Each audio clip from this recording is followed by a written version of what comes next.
Thank you, धन्यवाद। जीवित परमेश्वर आपका धन्यवाद हो।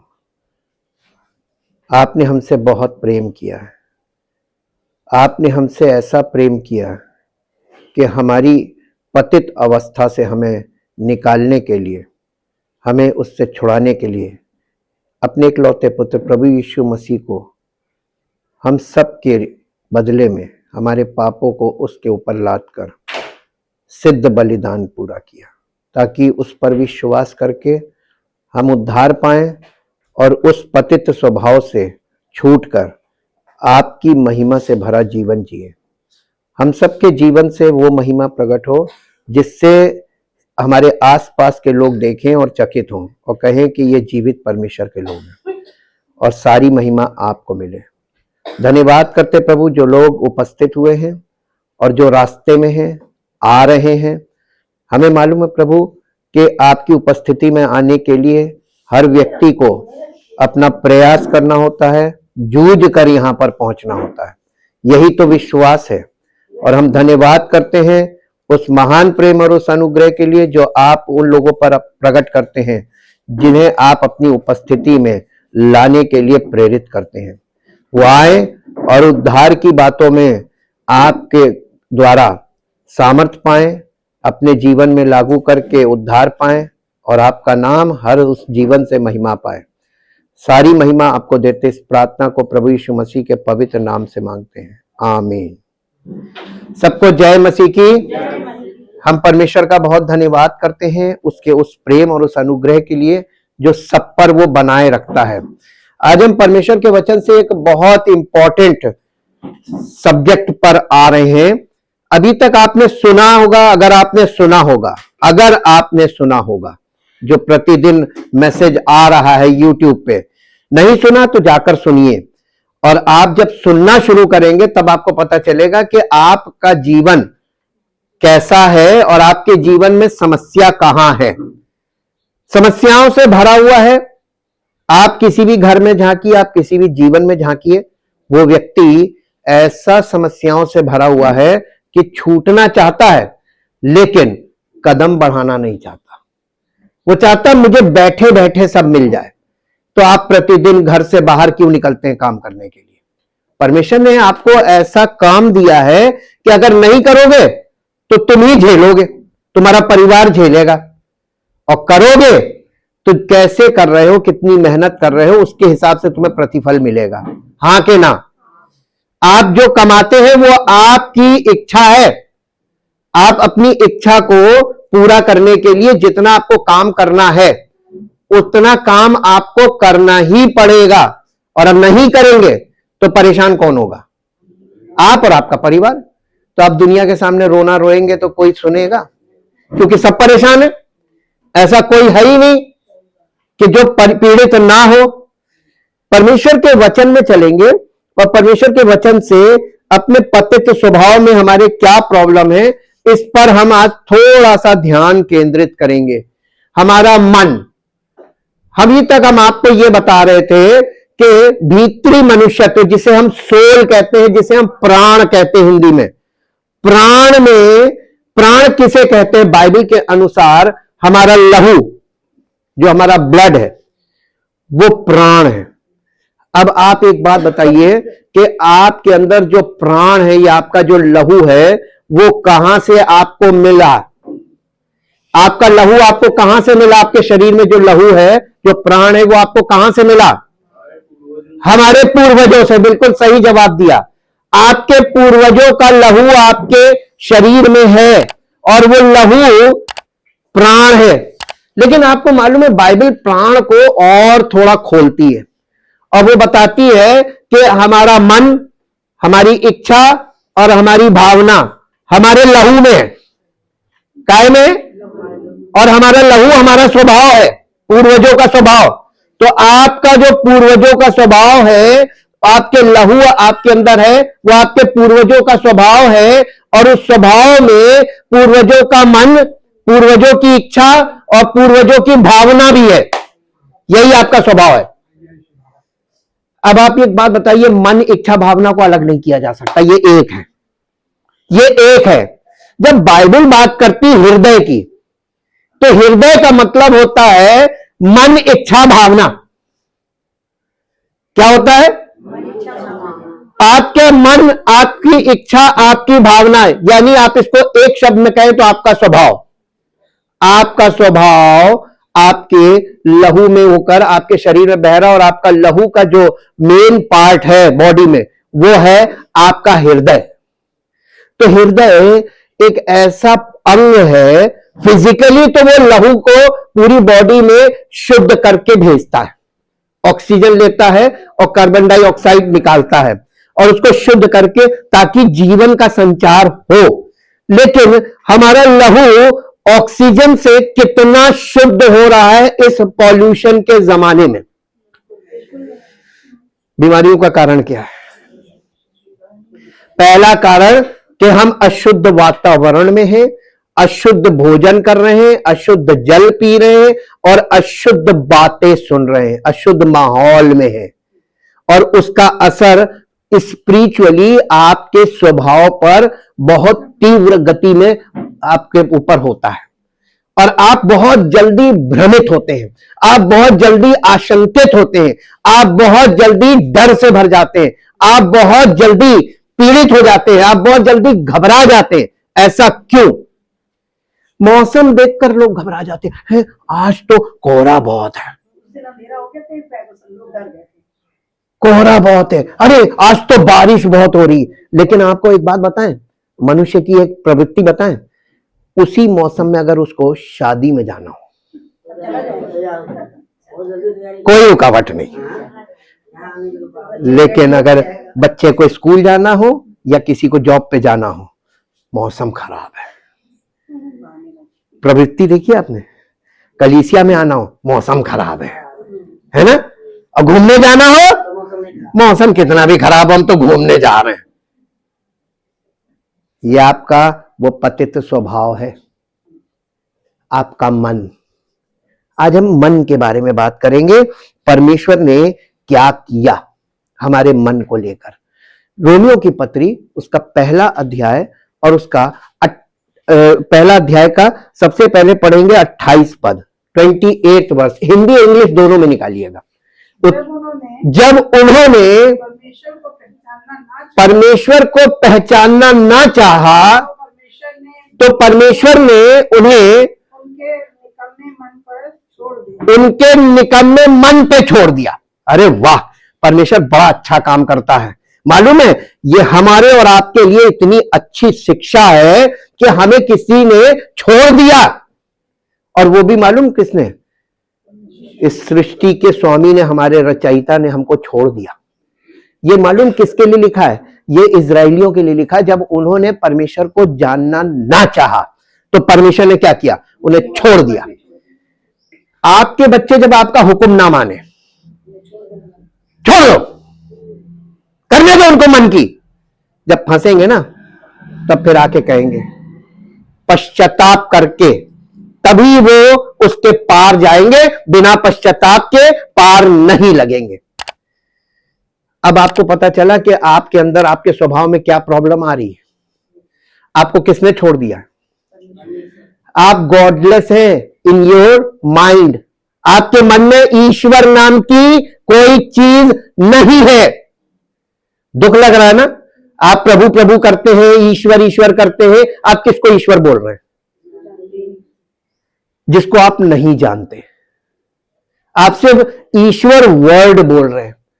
मैं आपको स्टडी में बताऊंगा, ये परमेश्वर, जो परमेश्वर वर्ड है, परमेश्वर वर्ड और ईश्वर वर्ड, ईश्वर वर्ड को अडोनाय बोलते हैं। अडोनाय मतलब ईश्वर, प्रभु, जिसे इंग्लिश में लॉर्ड बोलते हैं। और परमेश्वर, इसको कहते हैं याह्वे। याह्वे का मतलब होता है परमेश्वर, गॉड, कैपिटल GOD, गॉड, ये है याह्वे। और ईश्वर का मतलब, जिसका मतलब है LORD, लॉर्ड होता है, इसको बोलते हैं अडोनाय। आप ईश्वर और परमेश्वर बोल रहे हैं, ये टाइटल है, लेकिन आप किसको ये टाइटल दे रहे हैं? आपको नहीं मालूम। आपका माइंड इस मामले में बिल्कुल आउट चला गया है।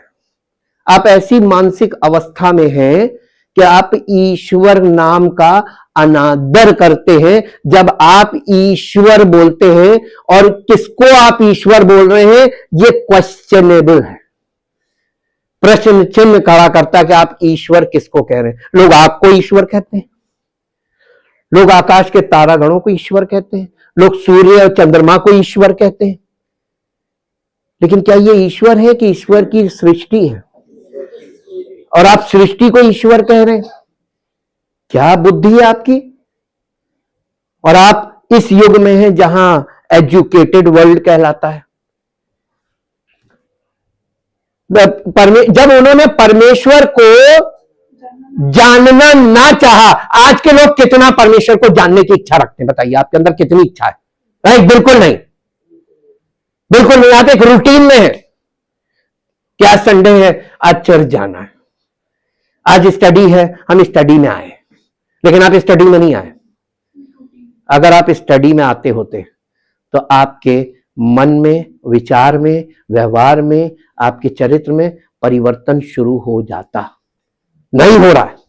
आप एक ऐसी मेंटल स्टेट में हैं, ऐसी मानसिक अवस्था में हैं जिसमें आप कुछ नहीं कर सकते। फंस गए आप। इसी को कहते हैं पतित स्वभाव। जब उन्होंने परमेश्वर को जानना ना चाहा तो परमेश्वर ने उन्हें उनके निकम्मे मन पे छोड़ दिया कि वे अनुचित काम करें। अब आपका मन क्या करता मालूम है? आपका माइंड, आप क्या सोचते हैं? हमेशा गलत बातें सोचते हैं। नई शादी होती औरत हमेशा हर समय एक डर में भरी रहती, मेरा आदमी मुझे छोड़ तो नहीं देगा, मेरा आदमी मुझे छोड़ तो नहीं देगा। हर समय उसके अंदर ये डर बैठा रहता है। और जब वो बात करती, इसीलिए शक में बात करती।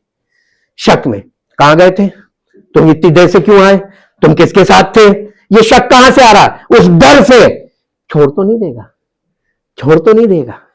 और इतना न्यूज में सुनने को भी मिलता है कि हमारा मन आशंकित रहता है।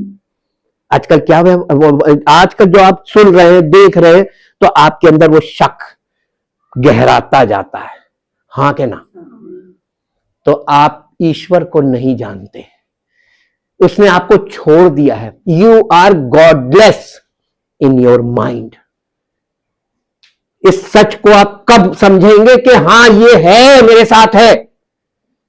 आपके अंदर डर की भावना बनी रहती है। डर की आत्मा बोलते हैं, भावना ही आत्मा है। देखिए, मन के साथ जुड़ा हुआ है इच्छा, और इच्छा के साथ जुड़ी हुई भावना। जैसे ही आपका मन आशंकित होगा, आपकी इच्छा में प्रॉब्लम आ जाएगी, आप डिसाइड करने में बहुत वो हो जाएंगे, डिस्टर्ब हो जाएंगे, या आप कंफ्यूज होंगे कि कुछ हम क्या डिसाइड, हम क्या करें क्या ना करें। ऐसा होता है लाइफ में कि आप ऐसी सिचुएशन में आ जाते हैं कि आपको ये लगता है कि अब हम क्या करें, हम कहां जाएंगे, हमारा क्या होगा। और ये डर आपके अंदर भावना लाता, मालूम है, क्रोध की भावना, झगड़े की भावना।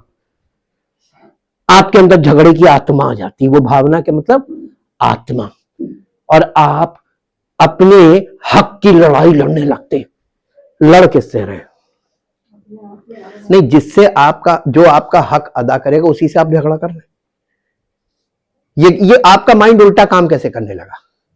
आपको मालूम है इस तरीके के मन को इंग्लिश में क्या, इंग्लिश में पढ़िए, रोमियो पहला अध्याय का 28 पद है।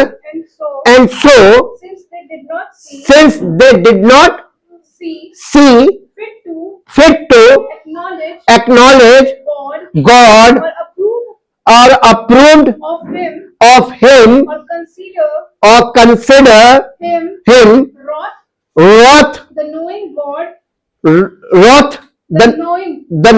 God give them over to be based and condemned mind condemned mind to do things not proper or decent but decent but लोथसम।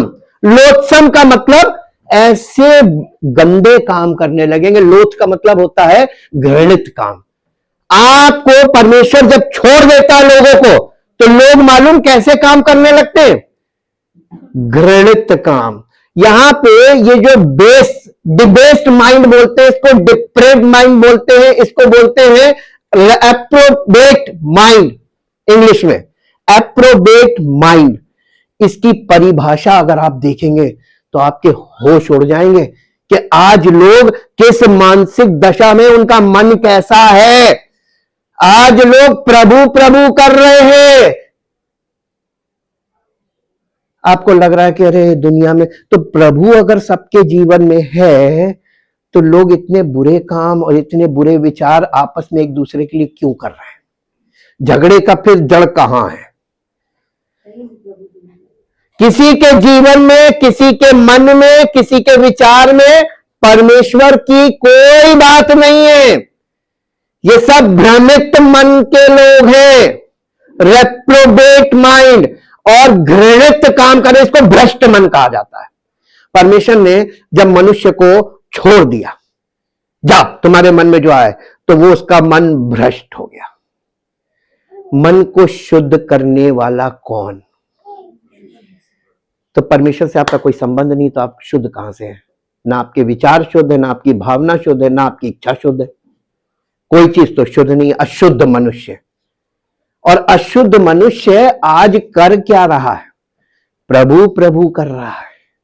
किसको? अब ये प्रभु जानता है किसको। आप जब प्रभु बोलते हैं ना, यीशु मसीह ने क्या कहा? तुम मुझे हे प्रभु क्यों कहते हो जब तुम मेरी आज्ञा नहीं मानते? आज्ञा का मतलब मेरी बातों को नहीं मानते, मेरा वचन को नहीं मानते, तो तुम मुझे प्रभु प्रभु क्यों कहते हो? तो इसका मतलब कि यीशु मसीह, पिता पुत्र पवित्र आत्मा, ये परमेश्वर के वचन के द्वारा हमसे परमेश्वर बात करता है। वो पिता का प्रेम, प्रभु यीशु मसीह का अनुग्रह और पवित्र आत्मा की उपस्थिति को हमारे जीवन में हम प्राप्त करें, इसके विषय में बात करता है। और हम प्रभु प्रभु करते तो किसको कर रहे हैं? उस पिता का प्रेम हमें मिल नहीं रहा, प्रभु यीशु मसीह का अनुग्रह हो नहीं रहा है, और पवित्र आत्मा की उपस्थिति और सहभागिता में हम आते नहीं है, तो हम प्रभु किसको कह रहे हैं? बिग क्वेश्चन मार्क, बड़ा प्रश्न चिन्ह लगा हुआ है। लेकिन लोग आज के युग में बुराई में बहुत चतुर हैं, लेकिन समझदारी में शून्य। यही तो लिखा हुआ है कि बुराई में बालक बनो। कहां बुराई में बालक? बुराई में तो हम उस्ताद हैं, भलाई में हम जीरो हैं। एक इसका 24 और 25 पद पढ़िए, पहला रोमियो का पहला अध्याय, उसका 24 और 25 पद देखिए। ये स्टेप्स में हो रहा है, पतन कैसे हो रहा है। इस कारण परमेश्वर ने उन्हें उनके मन की अभिलाषाओं के अनुसार अशुद्धता के लिए मन की अभिलाषाएं। परमेश्वर ने क्यों छोड़ा? मन की अभिलाषाओं का मतलब समझते हैं? लस्ट्स ऑफ देयर माइंड। इंग्लिश में पढ़िए, therefore God gave them in the lust of their own hearts। उनके मन में लस्ट आ गया, वासना। वासना का मतलब आपको मालूम है इसकी परिभाषा? अनब्रिडल्ड डिजायर, यानी अनियंत्रित इच्छाएं। आपके मन में कौन सी इच्छाएं आती है? थोड़ी थोड़ी देर में, थोड़ी थोड़ी देर में, आज मेरा मन ये कर रहा है, आज मेरा मन ये कर रहा है, आज मेरा मन ये कर रहा है। अरे थोड़ी थोड़ी देर में। आप देखिए, हम दिन भर देखते हैं सब जवान बच्चों को चाट के ठेले पे, मोमो के ठेले पे, अनब्रिडल्ड डिजायर। अभी खाया, थोड़ी दूर आगे फिर भैया मन कर रहा है यार, ये ब्रांड तो खानी ही खानी। क्या कर रहे हैं? Unbridled desires. बड़े लोगों को लीजिए, बच्चों का बारी आ गई, सब बड़े खुश हो गए। बड़े लोग देखिए, आपका मन पल पल में पल पल में पल पल में पल पल में, ये क्रेविंग्स, ये अनब्रिडल्ड डिजायर्स का ही हिस्सा है। शब्द बदल दिया बस। क्रेविंग भी वही चीज है, ये वासना का है। आपका मन हर समय शारीरिक इच्छाएं करता रहता है, हमें ये भी चाहिए, हमें ये भी चाहिए, हमें ये भी चाहिए। एक बार में एक चीज नहीं, दिन भर में 100 चीजें आती हैं। ऑनलाइन ट्रेडिंग चल रही है ना, ऑनलाइन परचेजिंग, धकाधक धकाधक धकाधक, देखते रहो, कॉल करते रहो, देखते रहो देखते रहो देखते रहो। अरे ये आपके स्वभाव का फायदा उठाया जा रहा है। और आप इस चीज में, मालूम है फॉरेन की जितनी भी कंपनीज हैं वो इंडिया में अपना बिजनेस क्यों डालना मांगती हैं? यहां पे लोग इमोशनल परचेजर्स बहुत हैं और देखा देखी चीजें खरीदते हैं। उसने लिया मैं भी लूंगा, अच्छा तुमने मंगा लिया मैं भी मंगाऊंगा, इससे अच्छा मॉडल मंगाऊंगा। ये चल रहा है। और ऐसी जनता पूरे विश्व में, हमारे देश में बहुत मात्रा में। बिग बाजार, यहां बड़ा बाजार है और यहां के लोग खरीदारी करने के लिए हमेशा तैयार रहते हैं, because they have unbridled desires. उनके मन इतने हल्के हैं, इतने हल्के हैं कि कर्जा तो मिल ही जाता है। सामान खरीदना है, कर्जा लो, सामान खरीदो, भरते रहेंगे, देखा जाएगा जो होगा, है ना। परचेजिंग पावर भी संसार की आत्मा दे रही है, कर्ज, ये परचेजिंग पावर है। और हम अनब्रिडल्ड डिजायर्स में खर्च कर रहे हैं। ये क्यों है मालूम है? We are godless in our nature. हमारा मन परमेश्वर रहित है, हमारी इच्छा और भावना भी परमेश्वर रहित है। परमेश्वर के प्रति हमारी कोई इच्छा नहीं, कोई इच्छा नहीं है। आगे पढ़िए 24 के बाद 25। क्योंकि उन्होंने परमेश्वर की सच्चाई को बदलकर डिप्रेव्ड माइंड। जब परमेश्वर ने उनको मन की अभिलाषाओं के अनुसार छोड़ दिया और उन्होंने परमेश्वर की सच्चाई को झूठ में बदल डाला, झूठ में, झूठी शिक्षा शुरू हो गई। गॉडलेस माइंड्स के द्वारा मसीह का प्रचार हो रहा है, लेकिन कौन से मसीह का? बाइबल वाला नहीं है। झूठे मसीह का स्टेज तैयार और झूठे मसीह की कलीसिया तैयार। हालेलुया। क्या यीशु मसीह ऐसी कलीसिया को लेने आ रहा? ना, वो आत्मा में ले रहा है, उसका काम चल रहा है। और फिजिकल जो चर्च दिख रहा है आपको, ये कॉज किसका है? अरे आपको समझने में भी उम्र लग जाएगी जी। और सृष्टि की उपासना और सेवा की उन लोगों ने यही किया था, इसीलिए परमेश्वर ने उन्हें छोड़ दिया। जाओ तुम यही कर लो और हम मन भर के कर लो। उसके बाद इसका 29 और 30 पद पढ़िए, 29, 30, 31। इसलिए वे सब प्रकार के अधर्म और दुष्टता और लोभ और बैर भाव से भर गए और डाह और हत्या और झगड़े और छल और ईर्ष्या से भरपूर हो गए। अरे बाप रे, किस चीज से भरपूर हो गए? लिस्ट दी हुई है, आप अपने आप को चेक कीजिए, आपके अंदर ये चीजें भरपूर हैं। यू आर फुलफिल्ड, आप भरे हुए इस चीज से। तो आप प्रभु प्रभु किसको कह रहे हैं? वो नहीं सुनता, वो नहीं सुनता ऐसे लोगों की। यही तो बाइबल का मैसेज है, परमेश्वर पापियों की नहीं सुनता। परमेश्वर ने कलीसिया की स्थापना क्यों की? क्योंकि वो पापियों की नहीं सुनता। और पापियों की नहीं सुनता तो परमेश्वर ने पापियों के लिए प्रभु यीशु मसीह का सिद्ध बलिदान दिया। परमेश्वर ने पापियों से प्यार किया और मसीह की आत्मिक देह, जिसे हम कलीसिया कहते हैं, उसको प्रभु ने इस पृथ्वी पर रखा ताकि जो कोई चाहे प्रभु के पास आए। कहां? कलीसिया में। और आकर पापों का पश्चाताप करे और पापों का अंगीकार करे और अपने आप को प्रभु के आगे समर्पित करे, तो परमेश्वर का अनुग्रह उस पर होगा। वायदा है, लेकिन होगा तब, ये कंडीशनल वायदा है कि जब तुम अपना पार्ट करोगे, देन परमेश्वर अपना काम करेगा। Do your part, participate in your salvation. आप अपने उद्धार में पार्टिसिपेट नहीं करेंगे तो परमेश्वर आपके जीवन में काम नहीं करेगा। ये सत्य है। आप सारे विकल्प जब तक खत्म नहीं हो जाएंगे तब तक आप सरेंडर नहीं करेंगे। ये आपका स्वभाव है, लेकिन इसमें एक प्रॉब्लम है। क्या प्रॉब्लम है? आपके विकल्प खत्म होने से पहले अगर आप इस दुनिया से चले गए तो क्या होगा? बिना उद्धार पाए हुए आप दुनिया से चले गए तो आप जब यीशु मसीह सबका न्याय करेगा तब आप कहां जाएंगे? हैं? मालूम है डेस्टिनेशन, हम कहां जा रहे हैं, लेकिन मन नहीं फिराएंगे, पश्चाताप नहीं करेंगे, अंगीकार नहीं करेंगे। क्यों? हम तो पापी स्वभाव में ऐसे गुलाम हैं अपने स्वभाव के कि वो स्वभाव हमको अनुमति ही नहीं देता कि हम ये करें। डर की आत्मा काम करने लगती है। हाँ के ना? किससे डर रहे हैं आप? किससे डरते हैं? नहीं, आप लोगों से डरते हैं। एक पापी दूसरे पापी से क्यों डरता है? सब पापी हैं। आपको डरना उससे चाहिए जो आपको पापों से छुड़ाकर आपको एक नया जीवन देने को लिए आया।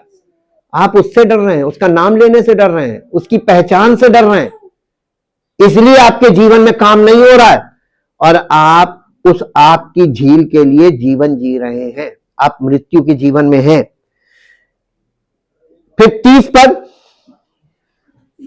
बदनाम करने वाले, परमेश्वर से घृणा करने वाले, दूसरों का आनंद करने वाले, नहीं, दूसरों का अनादर करने वाले, दूसरों का अनादर करने वाले लोग।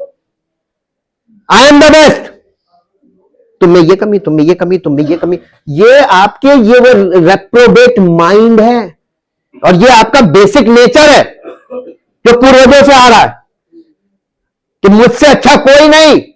और परमेश्वर नफरत करता है, आपको सच बता रहे हैं, बहुत नफरत करता है। इस्राएलियों को उसी बात पर उसने इतनी भयानक पर इतना बुरा हरा देता है कि जाओ तुम घमंड करके देखो, करो घमंड, मैं तुम्हें गिराऊंगा, जितनी बार घमंड करो उतनी बार गिराऊंगा। और ऐसे व्यक्ति का काम होते होते फेल हो जाता है और अयोग्य व्यक्ति को ऊंचा करके दिखाता, देखो इसने घमंड नहीं किया, मैंने इसको आगे बढ़ा दिया। कभी भी अपने आप को योग्य ना समझें, यह आपके स्वभाव की बहुत बड़ी समस्या है। जी आगे, अभिमानी, डींग मार, बातों को बनाने वाले, बुरी बातों की कल्पना करने वाले, इजाद करने वाले, माता पिता की आज्ञा ना मानने वाले हैं, निर्बुद्धि, विश्वासघाती, माया रहित और निर्दयी हो गए। ऐसा क्यों हो गया? Godless mind.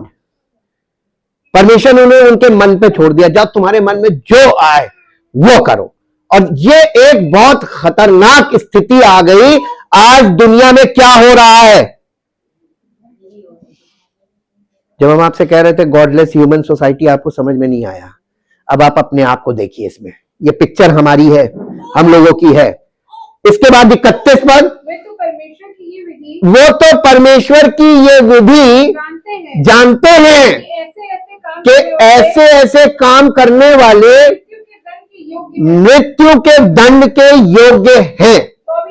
तो भी ना केवल आप ही ऐसे काम करते हैं, करने वालों से प्रसन्न भी होते हैं। ओ, परमेश्वर को ये बात तो बहुत ही ज्यादा बुरी लगती है। खुद तो करते ही करते हैं और ऐसे ही काम करने वालों से प्रसन्न भी रहते हैं। आपने एक वर्ड सुना, लाइक माइंडेड। लाइक माइंडेड का मतलब क्या होता है? किसी को नहीं मालूम? एक समान। तो अब आप एक बात बताइए, परमेश्वर और यीशु मसीह का मन और आपका मन क्या आपस में मिलता है? हाँ, तो प्रभु प्रभु क्यों करते हैं? क्यों प्रभु प्रभु करते हैं? आपका मन उसका मन अलग अलग है, तो आप उसके साथ दूर दूर तक कहीं अटैच नहीं है। और ये एक कहावत हमेशा याद रखिए, रिश्ते हमेशा मन के होते हैं, लाइक माइंडेड। जब दो व्यक्ति जिनका आपस में मन मिलता है तो उनमें दोस्ती होती है। मित्र की संगति से मित्र का चेहरा चमकदार होता है। आप आज जो कुछ भी हैं, ये आपकी फेलोशिप, आपकी संगति का प्रभाव है आपके माइंड में, आपके जीवन में, कि आप जिन लोगों के बीच में, जिस तरीके के लोगों के बीच में, जिस तरीके की बातें दिन भर आप लोग करते हैं आपस में, वही व्यवहार आप हर जगह करेंगे। In your home, in your personal life, in your family life, हर जगह आपका व्यवहार वैसे ही होगा। हां के ना? लेकिन क्या ये सही है? हमें पश्चाताप करना चाहिए कि हम बहुत गलत मन के लोगों के बीच में रहते हैं, अशुद्ध लोगों की बातें सुनते हैं, और धीरे धीरे धीरे हम उनके साथ इन ट्यून हो जाते हैं, और ना सिर्फ हम गलत काम करते हैं बल्कि उनको भी एनकरेज करते हैं जो ये कर रहे हैं, उनसे सहमत होते हैं। ये सहमति आपकी परमेश्वर को नहीं पसंद है। आपका किसी के साथ भी सहमत हो जाना गलत बात में परमेश्वर से आपको अलग कर देता है। होली पवित्र का मतलब है, होली का मतलब है सेट अपार्ट, उनसे अलग हो जाओ। हम उनसे अलग नहीं होते, हम उनमें और घुल मिल जाते हैं, है ना? आप प्रभु में, मसीह में क्यों नहीं बढ़ पा रहे? अपने आप को देखिए, चित्र देखिए अपना। यहां पे चित्र हमारा रखा है, हमारे माइंड का चित्र रखा है, और ये माइंड का चित्र बहुत भयानक चित्र है। इसके बाद देखिए क्या होता है। अब हम आपको बताते हैं, भ्रष्ट मन या दुराचारी मन, इसको ग्रीक में कहते हैं अदोकिमोस, अर्थात बेकार या अयोग्य मन।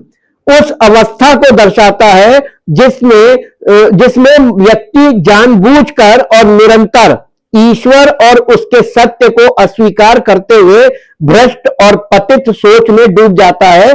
जैसा कि रोमियो 1 में ईश्वर को अस्वीकार करने वाले, जैसे राजा शाऊल, पुराने नियम में जो राजा शाऊल है, आंशिक आज्ञाकारिता के बाद अवज्ञा की एक अंधकार में और व्यामोहपूर्ण स्थिति में उतर गया।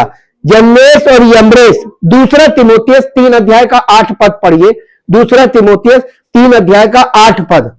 यहां पे 2 नाम दिए गए, यन्नेस और यम्ब्रेस। ये भ्रष्ट मन के लोग थे, ये जादू टोना तांत्रिक क्रिया करते थे।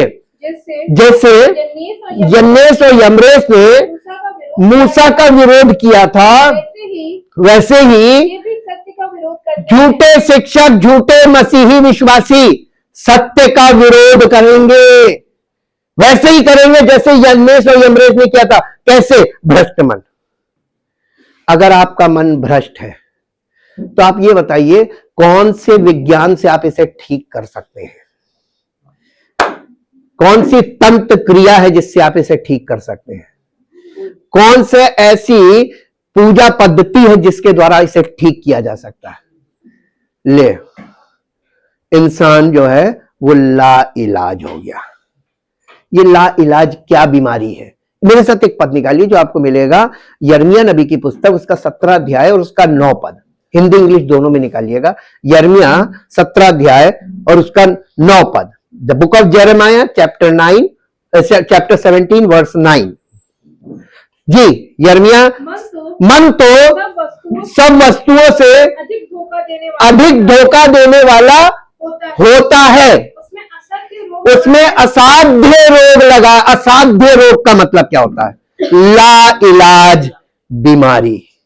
ये बीमारी, जो जितनी बीमारियां आज आपको ला इलाज दिख रही है, इनकी जड़ कहां पे है? मेडिकल साइंस इस जड़ को पकड़ पाई? कभी नहीं पकड़ पाएगी, क्योंकि विज्ञान आपको कैसे आराम पहुंचाए इस पे काम करता है।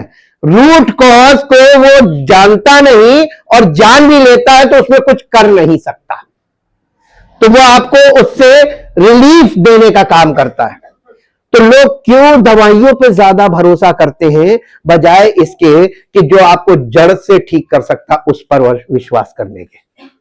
आपका विश्वास डॉक्टरों पे, मेडिकल साइंस पे, तमाम पद्धतियों पे, क्रियाओं पे ज्यादा है बजाय इसके कि जो आपको जड़ से चंगा कर सकता है उसके। किसी को चंगाई नहीं चाहिए, किसी को नहीं चाहिए। चाहिए तो जड़ कहां है? नहीं, जड़ कहां है समस्या की? बीमारियों की? आपकी सोच में, आपके स्वभाव में, आपके खून में लाइलाज बीमारी है। मन तो सब वस्तुओं से अधिक धोखा देने वाला है, इसमें असाध्य रोग लगा है। आगे, असाध्य रोग लगा है, उसका भेद कौन समझ सकता? कौन इसका भेद समझ सकता है? ये क्वेश्चन मार्क लगा होगा, आगे प्रश्न चिन्ह लगा कि नहीं लगा? क्वेश्चन मार्क है ये। और आज समस्त मानव जाति के सामने ये प्रश्न खड़ा हुआ है। जी मैं यहोवा नहीं, बस आगे तो वो बता रहा मैं ये हुआ मन की जांच करता हूं, वो मन को ही जांचेगा। इसके बाद आप देखेंगे कि रोमियो 1 में झूठे शिक्षक और अविश्वासी, रोमियो 1:28 उन लोगों का वर्णन करता है जो अपने ज्ञान में परमेश्वर को बनाए रखना पसंद नहीं करते और अनुचित काम करने के लिए भ्रष्ट मन के हवाले कर दिए गए हैं। इसको पढ़ दीजिए 28 पर, रोमियो 1:28।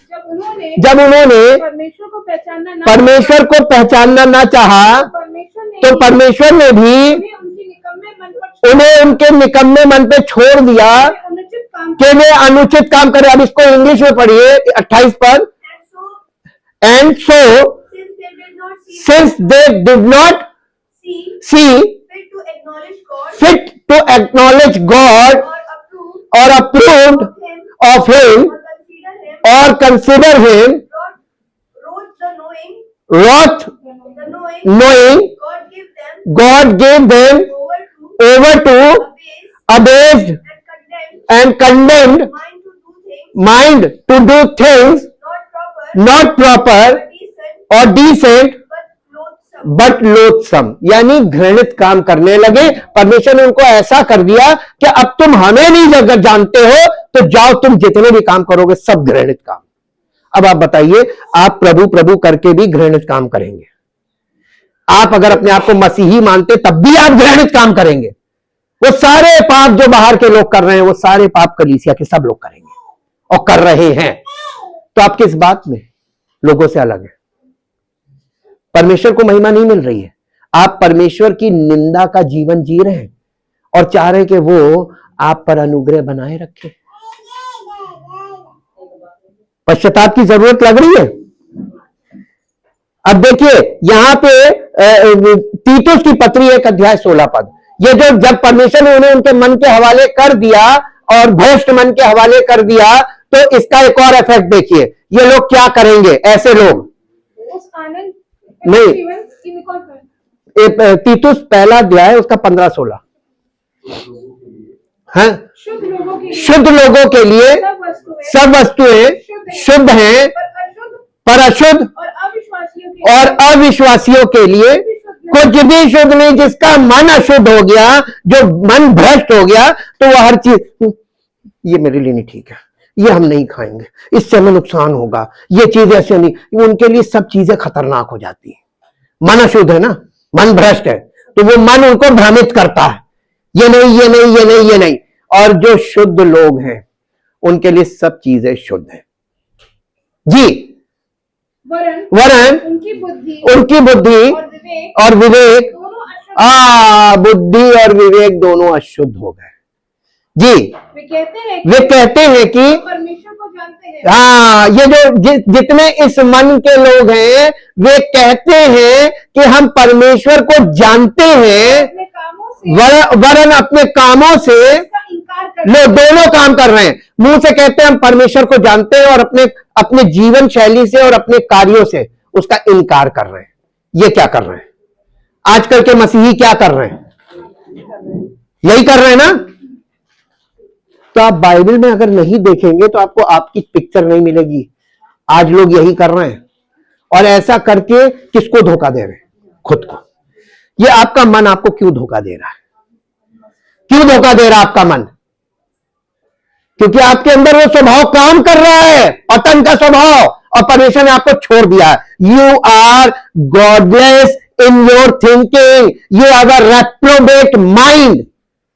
उसने आपको ऐसा मन दे दिया है कि आप घृणित काम करेंगे ताकि दुनिया में सब लोग आप पर उंगली उठाएं। मुंह से प्रभु कहेगा, अपने आप को कहते हो मैं प्रभु यीशु मसीह पर विश्वास करता हूं, लोग कहेंगे नहीं करते हो। तुम घृणित काम करते हो, कहते हो कि प्रभु पर विश्वास करते हैं, तो आपका जीवन कुछ और गवाही दे रहा है और आप मुंह से गवाही दे रहे हैं। मुंह की गवाही मान्य है या जीवन की गवाही? तो जीवन की गवाही कब आएगी? आप पतित अवस्था में आप जीवन की गवाही के लायक हैं? नहीं। यहां पे ये देखिए कि वे लोग जो परमेश्वर को जानने का दावा करते हैं उन्हें आज्ञाहीन और हर अच्छे काम के लिए निंदनीय बताया गया है। यहां पे अब आपको एक बात बताते हैं, हम आपको ये बताते हैं भ्रष्ट मन का प्रभाव, कि भ्रष्ट मन से क्या हुआ, हमारे जीवन में क्या फर्क आया। भ्रष्ट मन के 14 चेतावनी संकेत। कैसे पता चलेगा हमारा मन भ्रष्ट है? सबसे पहली बात है कि परमेश्वर का वचन आपको दोषी नहीं ठहराता। यानी जब आप वचन सुनेंगे तो आपके अंदर आपको लगेगा मैं नहीं दोषी हूं, मैं तो प्रभु का बंदा हूं। परमेश्वर का वचन आपको दोष नहीं लगा रहा। जब आप वचन सुन रहे तो आपको दोष क्यों नहीं लग रहा, जबकि लगना चाहिए? तो आपके अंदर दोष क्यों नहीं? आप फील कर पा रहे कि हाँ मैं गलत हूं, मैं पापी हूं, मैं पतित हूं। ये पहला चिन्ह है, ये पहला चिन्ह है। दूसरा चिन्ह है आपका अपना विवेक अब आपको दोषी नहीं ठहराता। आपका विवेक भी आपको दोषी नहीं ठहराता। नहीं, हम तो बहुत अच्छे, हम तो धर्मी हैं, हम तो प्रभु को मानते हैं, हम यीशु मसीह पर विश्वास करते हैं, हम मसीही विश्वासी हैं। ये आपका विवेक भी आपको दोषी नहीं ठहरा रहा। इसका मतलब विवेक फेल हो गया। आप ईश्वर की बातों के प्रति उदासीन हो जाते हैं। यानी परमेश्वर का वचन सुन के आप न्यूट्रल हो जाते हैं, ना हाँ की ना की, ना हाँ की ना की। मुझे पता कैसे चलता है? जब हमारा YouTube पे जाता है ना मैसेज डेली का, उस पे नीचे कमेंट्स आते हैं। जब कमेंट्स नहीं आ रहे इसका मतलब लोग उदासीन है, सुनने वाले। ये हमारी एनालिटिक्स में ये सब आता है कि लोग जो सुनने वाले हैं वो उदासीन है। Nobody needs salvation। किसी को भी उद्धार की अरे ठीक है, जैसे है वैसे हम आपकी जेल में जाने के लिए तैयार हैं। अभी का आनंद नहीं छोड़ेंगे, शरीर हावी है ना। और तीसरी बात है सही और गलत में अंतर नहीं कर पाते हैं। मेरे साथ एक पद निकालिए, यशायाह नबी की पुस्तक, उसका 5 अध्याय और उसका 20 पद पढ़िए। वहां पर भविष्यवाणी है और आपको हमने कल बताया था, कल वाले मैसेज में देखिएगा कि कोई भी भविष्यवाणी 3 कालों के लिए है, पास्ट, प्रेजेंट और फ्यूचर। भविष्यवाणी कभी खत्म नहीं होती है, भविष्यवाणी पूरी होती है हर काल में। कुछ भविष्यवाणी जो यीशु मसीह के समय में पूरी हुई, अभी हमारे युग में फिर से पूरी होंगी। भूत, वर्तमान और भविष्य तीनों कालों में भविष्यवाणी होती है। तो इसमें कोई टेंस नहीं होता। भविष्यवाणी की भाषा इसीलिए टफ होती है और अलंकारिक होती है। यहां पढ़िए क्या लिखा है, हाय उन पर, यानी श्रापित है वो लोग जो बुरे को भला। आय हाय, परमेश्वर कितना बारीकी से मनुष्य को मॉनिटर करता, हमारे विचारों को, हमारे व्यवहार को, हमारे लाइकनेस को, हम किसको पसंद कर रहे हैं। वो कह रहा है हाय उन पर जो बुरे को भला और भले को बुरा कहते। आज के युग में क्या चल रहा है? तो करेक्शन कौन करेगा? दुनिया कर रही, करने दो। मसीही लोग परमेश्वर का वचन सुन के भी उदासीन हैं, जबकि उनको करेक्ट करना चाहिए। हाँ प्रभु, मैं नहीं करूंगा। टेक योर स्टैंड, आप अपना स्टैंड तो लीजिए, मैं नहीं करूंगा, दुनिया करती करने दीजिए। आप परमेश्वर के वचन को अपने जीवन में लागू कीजिए।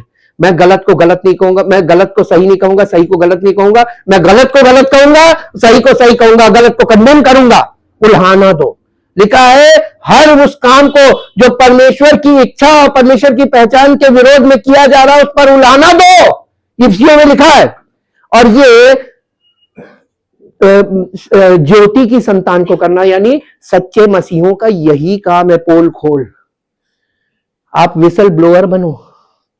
विसल ब्लोअर का मतलब है कि जब सब लोग उदासीन हो गए और सब गलत भावनाओं में फंस गए, भावना का मतलब आत्मा होता है, तब कोई तो सीटी बजाए कि ये गलत हो रहा है, ये नहीं होना चाहिए, परमेश्वर के वचन के अनुसार गलत है। और बिना वचन के ये बात नहीं बोली जा, क्योंकि लोग वचन में नहीं है इसलिए बोल नहीं पाते।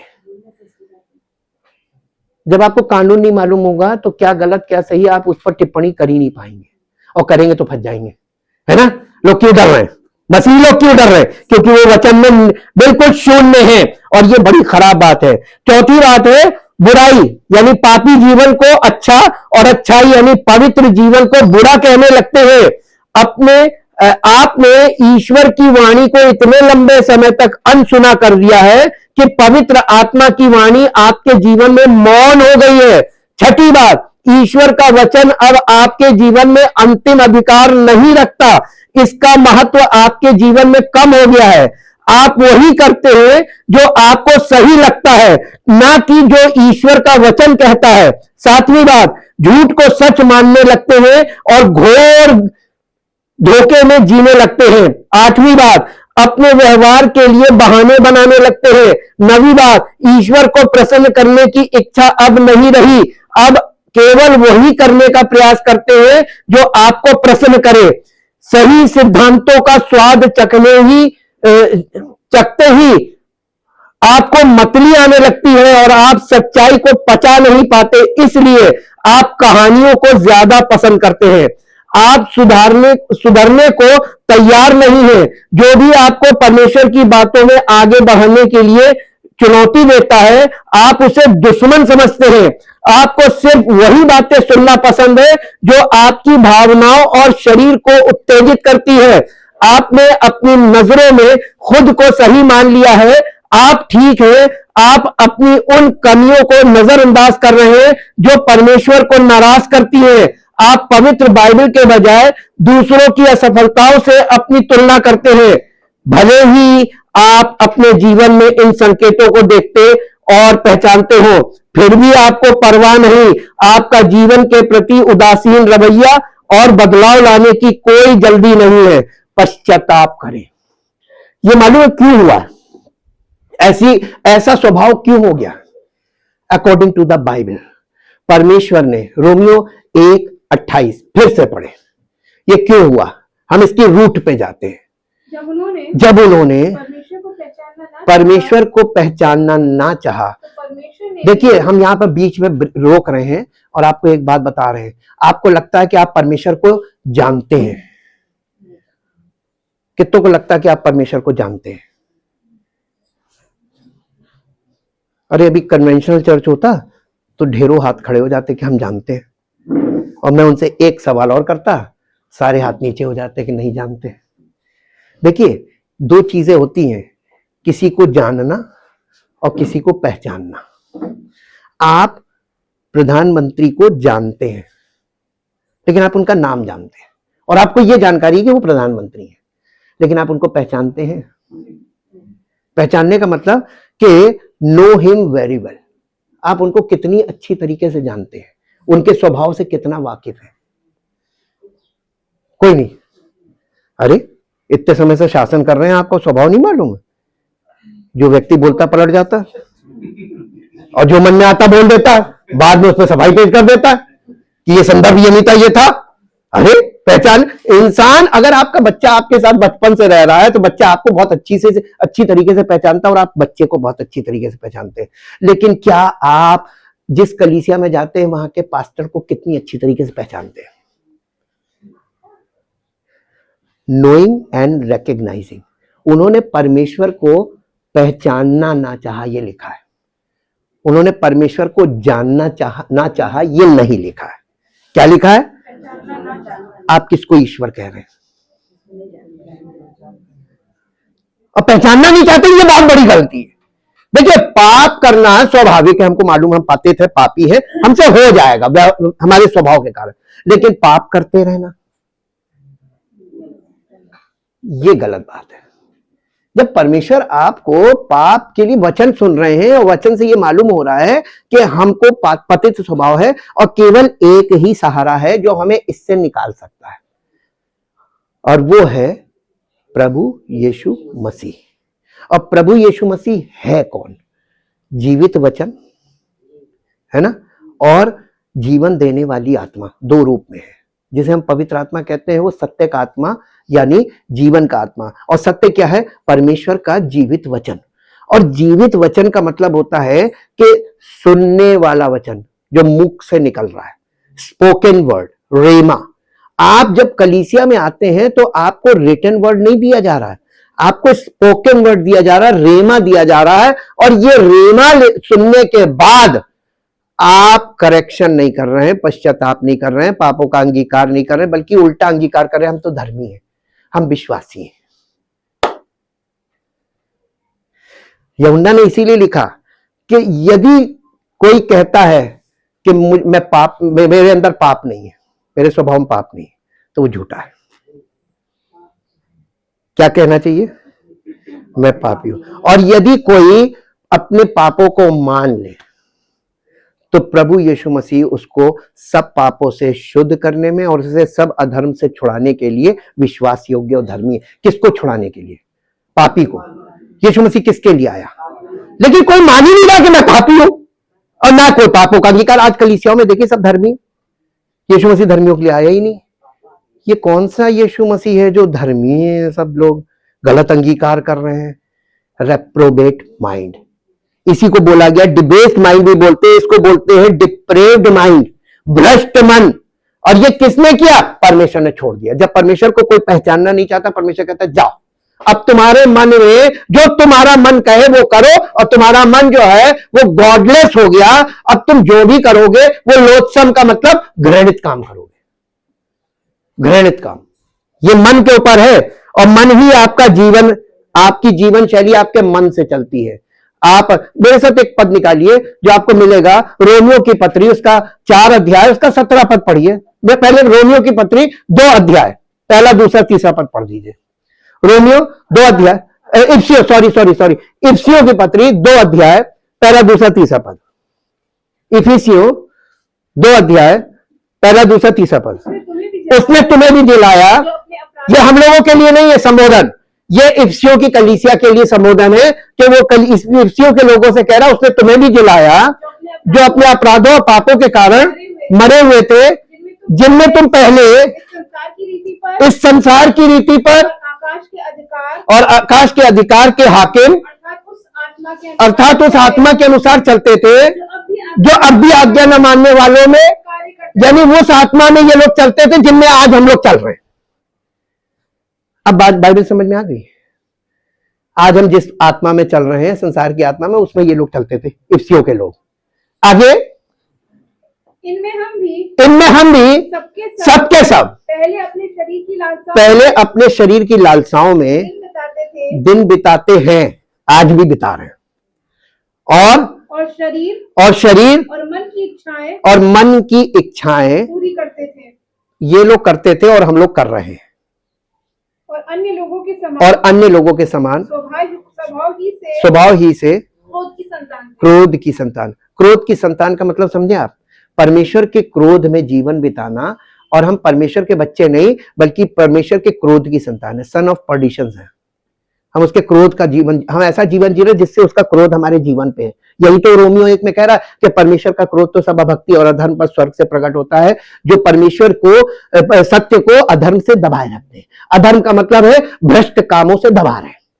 हम प्रभु प्रभु करते हैं कलीसिया में, और व्यक्तिगत जीवन में बहुत एक्टिव रहते हैं। डुअल नेचर है ना, एडमिक नेचर। चर्च में केवल हम आते हैं, पता नहीं क्या होता, गेट से घुसते ही हम मसीह आत्मा में आ जाते हैं, हाथ उठा रहे हैं, ताली बजा रहे हैं, प्रभु यीशु मसीह की जय, हालेलुया, है ना, सब कुछ कर रहे हैं। और जैसे ही बाहर निकलते फिर पता नहीं फेस चेंज हो जाता है, एकदम वो आदम की आत्मा आ जाती है, आदम वाली स्वभाव आ जाता है। अरे तुम गए थे वहां, हम गए थे, तुमने ये चीज सुनी, अरे वो देखो वो चल रहा है। अरे फिर तो चालू, फिर तो वो लिस्ट बहुत लंबी होती है। फिर तो घर से निकलते निकलते जहां तक साथ है, उसके बाद घर पे फोन पे चर्चा चल रही। ये सब लोगों का हाल है जी। हम कैसे स्वभाव में, हमारा मन क्या है, हम अपने मन पे चल रहे हैं। और आपको मालूम है मसीही जीवन के 3 शत्रु, हमारा खुद का प्राण, जिसे हम माइंड कह सकते हैं, और हम माइंड से जब आप ओवरकम करते हैं, इस पे अपने स्वभाव पे ओवरकम करते हैं, तो दूसरा शत्रु आपको मिलेगा, और वो है संसार का आत्मा। फिर जब आप इस पर ओवरकम करेंगे मसीह में, तो आपको तीसरा मिलेगा असली वाला, शैतान, डेविल। और जब आप इसको ओवरकम करेंगे, तब अनंत जीवन के वारिस बनेंगे। तो शुरू कब करेंगे? 3 परीक्षाएं हैं बहुत जबरदस्त एक मसीही के जीवन में, और इसको ओवरकम करना है। हम इस पर जयवंत कब होंगे? केवल लिखा है मसीह में हम जयवंत से बढ़कर हैं। तो हम मसीह में शुरुआत करेंगे तब ना। जब शुरुआत ही नहीं करेंगे तो हम जयवंत कब होंगे? देखिए आप प्रकाशित वाक्य में क्या लिखा है, मन फिराओ, सब कलीसियाओं को कह रहा है मन फिराओ। 7 का नंबर होता सब, ऑल मन फिराओ, क्योंकि तुम गलत चले गए, सारी कलीसियाएं गलत चली गई, और जो जय पाए, यानी इंग्लिश में लिखा है ओवरकम करे, उसको परमेश्वर प्रभु यीशु मसीह रिवॉर्ड करेगा। कलीसियाओं को ओवरकम करना है। अब आप एक बात बताइए, आप कलीसिया अंगों से मिलकर बनी है, तो जब हम लोग ओवरकम करना शुरू करेंगे तभी तो पूरी कलीसिया ओवरकमर बनेगी, है ना? तो कलीसियाएं तो पतन में चल रही हैं, एडमिक नेचर में खड़ी हैं, भ्रष्ट मन के कारण, डिप्रेव्ड माइंड, और इसलिए ये एक भयानक स्थिति आ गई है। और इसी विषय पर पौलुस और यीशु मसीह और पवित्र आत्मा लगातार जोर देते आ रहे हैं। मन मन मन मन मन, तुम्हारा मन, तुम्हारा मन। आपका मन जो है जब उसमें डिसऑर्डर आ गया तो आपकी इच्छा मन के अनुसार होती है और आपकी भावना इच्छा के अनुसार होती है। ये इंटरकनेक्टेड है, मन, इच्छा, भावना, इसी को सोल बोलते हैं, प्राण। अब मेरे साथ एक पद निकाल के पढ़िए जो आपको मिलेगा पहला पत्रस का पहला अध्याय और उसका 18 और 19 पद। पहला पत्रस पहला अध्याय 18 और 19 पद। जी, क्योंकि तुम जानते हो कि तुम्हारा निकम्मा चाल चलन, अरे कहां से आ रहा हमारे पास ये चाल चलन? इसका मतलब ये परंपरा के रूप में आ रहा है। हम लोग बाप दादों की परंपरा पे बहुत वैल्यू करते हैं कि नहीं करते हैं? अब ये बताइए, आपको आज पुराना वाला सबसे पहला सेलफोन आया था वो दिया जाए गिफ्ट में, आपके बच्चे को देंगे ना, बच्चा भी फेंक देगा, ये क्या दे रहे हो, हटो आप।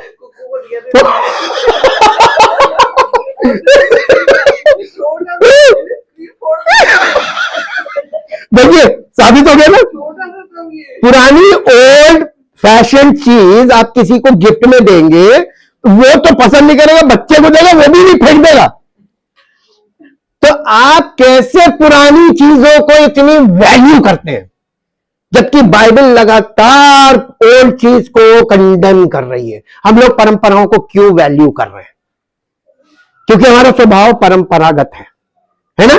जी आगे, उससे तुम्हारा छुटकारा सोने चांदी अर्थात नाशवान वस्तुओं के द्वारा नहीं, पर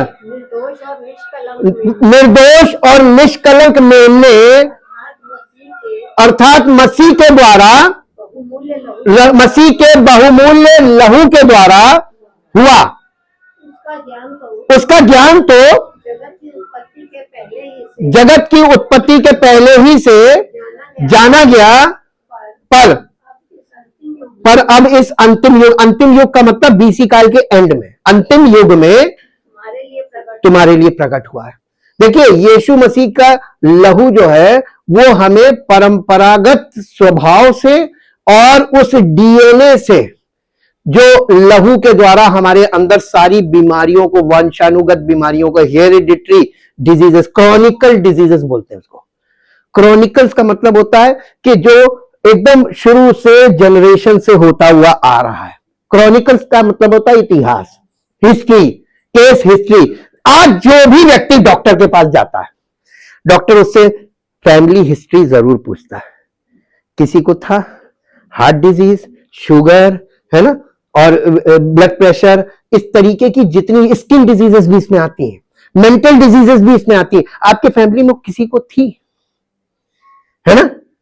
और आप देखेंगे कि कोई ना कोई फैमिली में, फैमिली ट्री में किसी ना किसी को होती है। अभी कल मेरे वहां पे बच्चा हुआ था एडमिट, किसी नेता का बच्चा आया था बाहर से एडमिट हुआ था, तो उससे उसके डॉक्टर ने पूछा, सारी हिस्ट्री पूछते हैं ना, हाँ आजकल पूछते हैं। तो वो कहते हैं फालतू की पंचायत मत करो, बच्चे का इलाज करो। अब बताइए, वो अपना जिम्मेदारी कर रहा है, ये उनको सिखाया जाता है कि भाई ये हिस्ट्री में आ रहा है।